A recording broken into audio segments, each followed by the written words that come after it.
Welcome to the show discussing problems and issues of health with Dr. Alcena.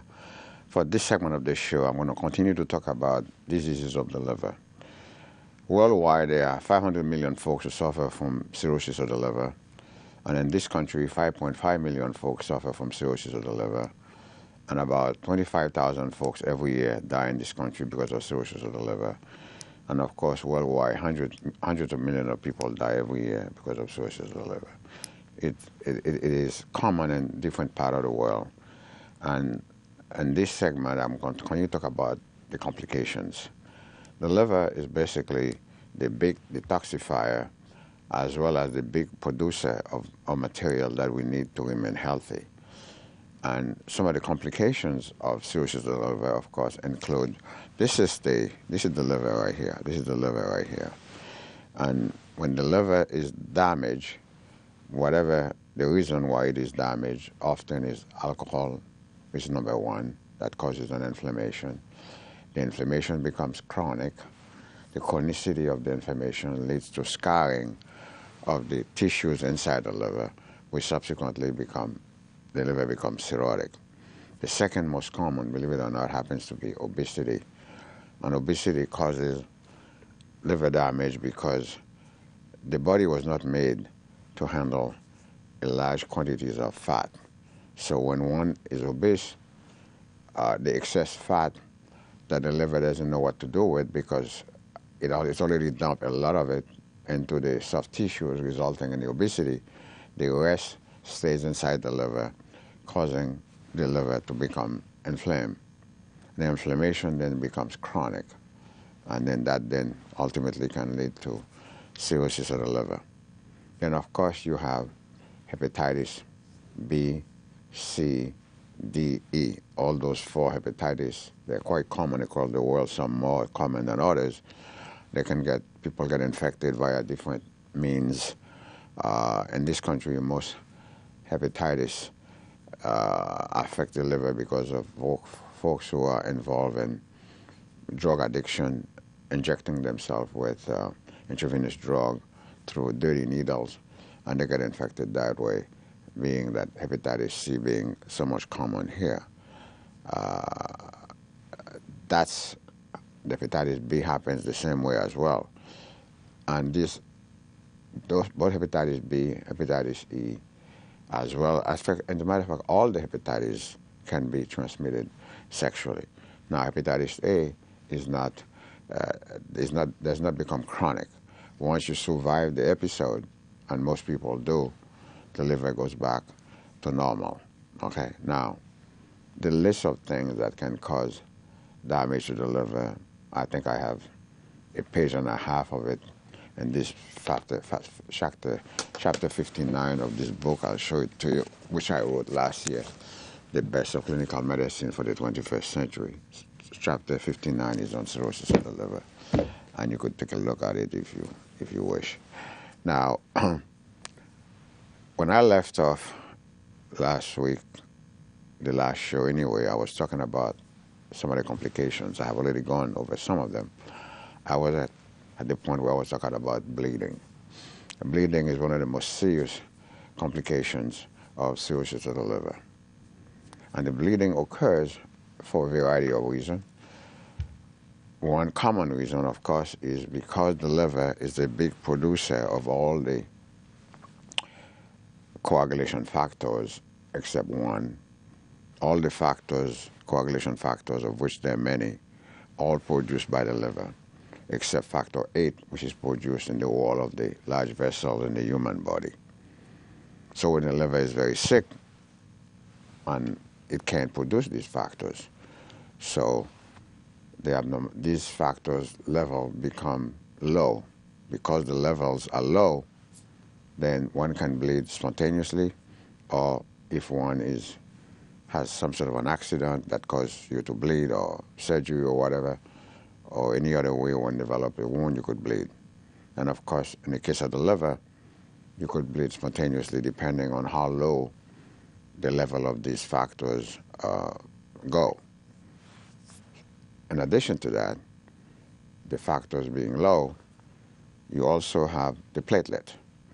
The platelet is a blood product that circulates, a cell that circulates in our bloodstream, all human bloodstream, or not the animal bloodstream. We are the human animals, of course.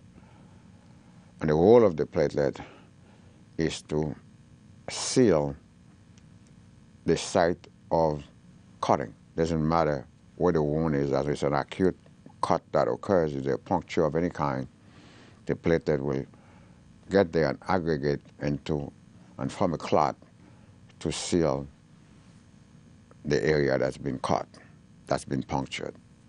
So that's the role, that's the main role of the platelet.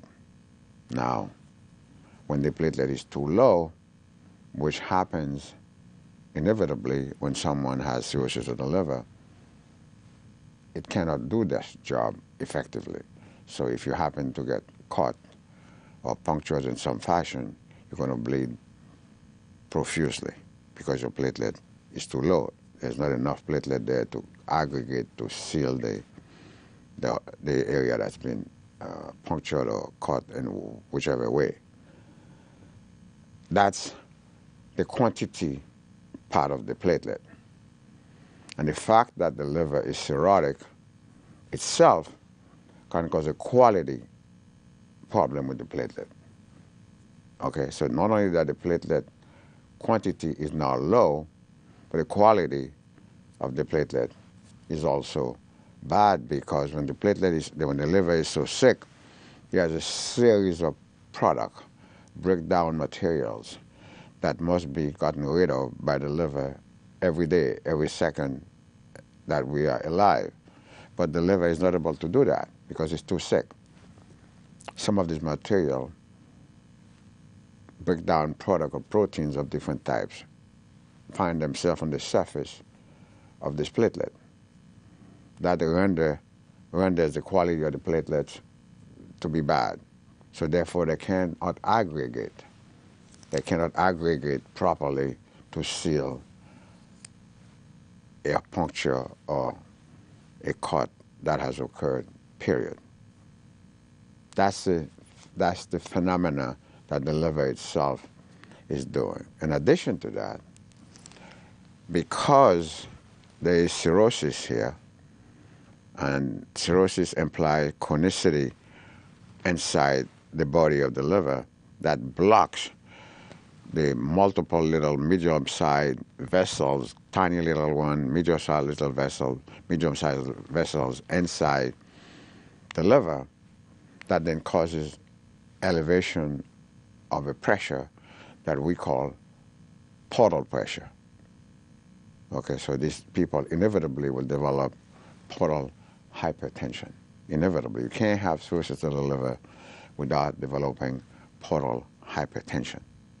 Now, once you develop portal hypertension, then you wind up having your spleen being affected. The spleen is located on the left mid part of the abdomen. So what happened? The portal pressure becomes elevated, the spleen becomes enlarged, and the enlargement of the spleen results in the red blood cell, the white blood cell, and the platelet being destroyed by the spleen. That's correct. So the platelets are being sucked up by the spleen because of the hypersplenism, we call that. The white blood cell count are being sucked up by the spleen because of that. And the red blood cell are being destroyed through hemolysis because of portal hypertension. And that particular process occurs in different ways. Aside from the portal pressure that I just mentioned that is elevated, there's a syndrome that most folks these days don't talk much about anymore called the Z syndrome. And that is the same thing that occurs when the platelets get coated by this breakdown product of protein that the liver cannot get rid of. The same thing happens when the red blood cells also get coated with some of this protein, results in what's called Z syndrome. Now, all of a sudden, the reticuloendothelial cells, the spleen being one of them, and all the mononuclear cells in the body are now reading these things as foreign substance. So they're sucking them away, resulting in hemolysis. So you are hemolyzing your red blood cells. You're hemolyzing it because you have portal hypertension on the one hand. You also, your red blood cells are being hemolyzed because they're being taken away, chewed away, because they are coated with this abnormal protein. They got to be taken away. Okay, so it is a terrible, vicious cycle that you're dealing with. Now, if that wasn't bad enough, the worst part of it is because of the elevated portal pressure, the body is trying to bypass the blockage inside the liver by creating new vessels. And of course, what's happened, these new vessels find themselves being developed right here. This is the esophagus. The GI tract, in case you did not know, begins in the mouth. Right here, this is the mouth. And that's where our GI tract begins, right here. It goes all the way down here, all the way down to the rectum, okay? Now, right here, where the esophagus enters inside the stomach, this is the stomach, this is the esophagus, this big tube entering inside the stomach. Right there on the surface, where, because it is and has proximity to the liver here, that's where these vessels begin to develop. We call them varices. They are troublemakers. They're troublemakers because they are very superficial, and they have a habit of rupturing spontaneously for no particular reason, resulting in massive bleeding. They bleed slowly sometimes, most of the time, but every now and again, all hell breaks loose. You have a massive bleeding, okay? So that's another problem, terrible problem. Yet another problem is the fact that alcohol itself has a very high association with ulcer of the stomach. The higher the level of alcohol one takes, and more frequently, more chronically one drinks alcohol, the incidence of ulcer of the stomach increases as well. So there's a high incidence of ulcer. Well, people bleed from ulcers. In this country and in other developed countries nowadays, we have these H2 blockers such as the Zantac of the world, and then the PPI such as omeprazole and so on. People have access to that. Therefore, you have a decreased incidence of ulceration that's developed because of those things. But nevertheless, listen, we are only 5% of the world population. People seem not to understand that. This is a great country, one of the most powerful countries. It's not the most powerful country in the world, but we are only 5%.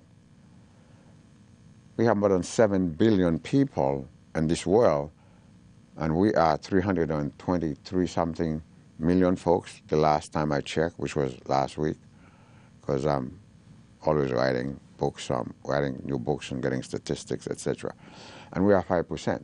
So you got to understand that when I talk about, like this book here that I wrote, The Best of Clinical Medicine for the 21st Century, I discuss every single thing having to do with medicine throughout the world. Okay, now, so that's one issue. The next issue, the irritating effect of the alcohol itself, causes a condition we call gastritis, alcoholic gastritis. That is, this becomes all inflamed, very inflamed, and people bleed. Gastritis causes bleeding. So now you have increased incidence of ulcer of the stomach. You got esophageal varices. You have recurrent bleeding from esophageal gastritis right here of the esophagus. You also have gastritis of the stomach. So you have esophageal gastritis right here. You have gastritis here. So really, what chance does that individual have? It is so bleeding is a major problem. On top of that, you thought I was finished. Not quite yet. On top of that, you also, people who drink alcohol in excess becomes an alcoholic, has a high incidence of cancer of the stomach as well. I mean, after all, alcohol has to go to the stomach. They also have a high incidence of cancer of the esophagus as well, because wherever there is irritation leads to an inflammation. Wherever that inflammation is, if it's chronic, it subsequently become dysplastic. So you have dysplasia, and then all of a sudden abnormal cells begin to develop. The DNA get affected. So this is toxic, because alcohol, when drink in moderation, is fine. A couple of glasses of wine with your dinner is perfect. Nothing wrong with that. In fact, we in medicine encourage that because it has some beneficial effect. But when one abuses it, look at what happened. This become irritated. It increases the incidence of cancer of the esophagus, which of course leads to bleeding. Some of the worst bleeding I've ever seen in my 42 years of practicing medicine has been in cancer of the esophagus, and as well as major bleeding from the esophageal varices, those two things. I mean, really, it's literally bucket full, and I'm not being dramatic or exaggerating. People went into shock right in front of us, right there. And you start obviously transfusing them, you can't keep up with them, you wind up having to send them to the OR, GI, or whoever has to go there, try to cauterize these things, see if we could temporize the situation as best as one can, okay? Now, getting back to, so now that we talk about bleeding, and I can go on and give you even more informations or the ways that bleeding can occur, but I'm not going to bore you with that. You have enough examples there. So bleeding is a major problem. So the bleeding itself is bad, because when one bleeds, one becomes anemic chronically, and the chronic anemia then causes a whole host of problems.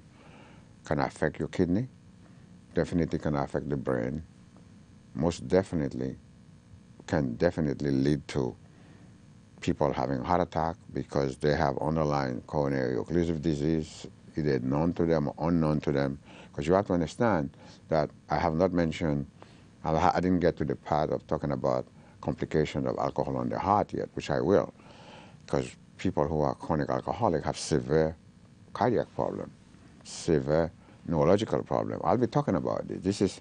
I'm now in the process about complication of cirrhosis and so on and so forth. So now when you get to the liver itself, what the alcohol does to it, well, as can be expected, there's a high incidence of cancer of the liver in people who are cirrhotic. Okay, so that's some of the complication. It is really a very bad situation for one to allow oneself. Sometimes it's not one's fault, because you have to understand that there are hereditary diseases that can lead to cirrhosis of the liver. For instance, people who with sickle cell anemia.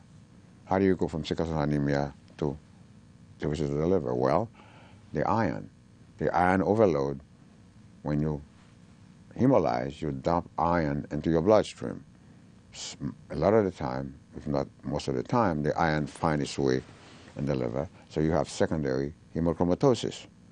And the secondary hemochromatosis, then once the iron sits inside the liver, by necessity it must degrade. As the iron is degrading, it's releasing free radicals. The free radicals is always bad.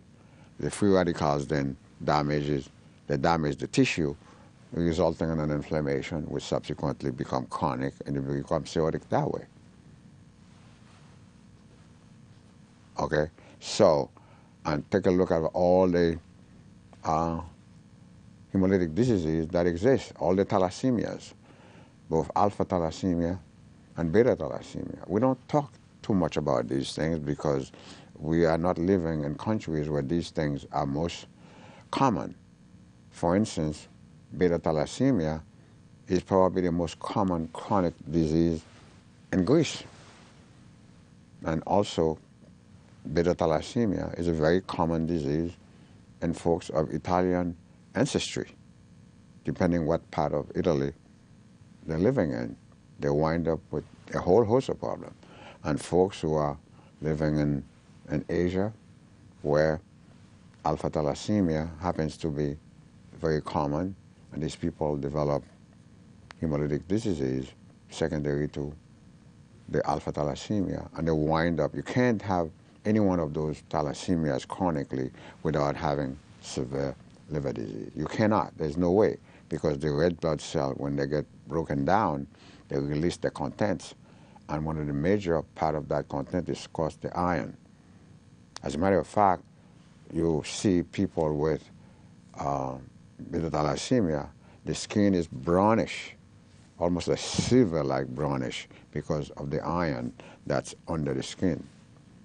One of the major complications, as a matter of fact, in fact, the major complication of these things is the iron deposit, okay? Iron deposit in the heart, in the liver, and so on and so forth. So, and the liver, of course, you have to understand, we can't live healthy without a healthy liver, because every single thing we inhale, everything that we drink, everything what we eat must subsequently find its way in the liver to be processed. So it can be broken down. The good part, if it is good material that we drink, the liver take the good part that it wants to keep to process for health, and the bad part, the liver excrete it, get rid of it. It finds its way into the stomach, into the small bowel, and large bowel, and out into the stool. Or for that matter, into the urine. So the urine and the stool and the air that we breathe out are the ways that the body gets rid of toxic material. But if the liver is sick, the liver can't handle it. So you wind up intoxicating yourself by taking stuff that the liver cannot handle. And that stuff may very well be food that you need to live on, which is bringing me to another complication of the cirrhosis of the liver, namely protein. All of us need protein in order to survive, to live healthy for a variety of reasons. Without protein, we can't have a good immune system. Well, the liver cannot handle the protein. As a matter of fact, the protein is very dangerous when the liver is sick. One of the most dangerous things you could give somebody who has chronic, sick cirrhosis of the liver is too much protein. We have to be extremely careful how much protein somebody takes in when they have very bad liver, because you have to understand the liver has to break the protein down. When the protein is, the liver cannot process it, that protein finds its way in the bowel because we ate it or drank it. It has to, by necessity, the way God created the body, go through the ammonia cycle, which is located in the large bowel. That's right. Once it finds its way in the large bowel, the way, again, the body is made by God, it recycles itself back toward the liver to be processed again. Well, liver can't do that. Cannot do it. Too sick to do it. So what happened, then you wind up having major problem, which is the biggest of all problems besides the bleeding that I mentioned, of course, is the liver is going to fail. And the person is going to become somnolent and ultimately wind up sleepy all day. The next thing you know, they might go into coma, because ammonia is very toxic, and the liver cannot handle it. So we go all out, do all sorts of stuff, fancy stuff, to help the body to get rid of this. Because you have to understand, we have hundreds of billions of bowels, and bacteria in our bowels. And they're not there for bad purposes. They're there to exactly do the job that we need, so that when we eat food, the final digestive process of certain food we eat takes place in the large bowel through the action of the bacteria. Okay? So therefore, when the bacteria is broken this thing down, there's nothing to stop it from going back toward the liver. That's the natural process, but the liver cannot handle it. So the liver gets sicker, the ammonia level goes up, and the person becomes sleepy, tired all the time, and if it gets worse, the higher the level, the person might end up going to sleep and don't wake up. Doesn't wake up. So that's an other complication. Now, the biggest of all complications, of course, is liver failure. The liver, for a multitude of all these things put together. When I talk about all this bleeding that I'm telling you about, all this bleeding can also make the liver, make the person go into coma, because blood has protein in it. Where do you think all that blood is going ultimately find its way? All that blood is finding its way into the large bowel. And the bacteria are breaking down the protein that's in the blood. And the more bacteria the bowel has, the more it's going to be breaking down the protein. The higher the level of protein, breakdown product, which is basically go to the ammonia cycle and wind up to the liver with ammonia. And the liver cannot handle it. Okay, once the liver can handle it, then the person goes to sleep and may never wake up. Listen, I'm going to stop here. Until I see you again, this is Dr. Alcena saying so long and bye-bye.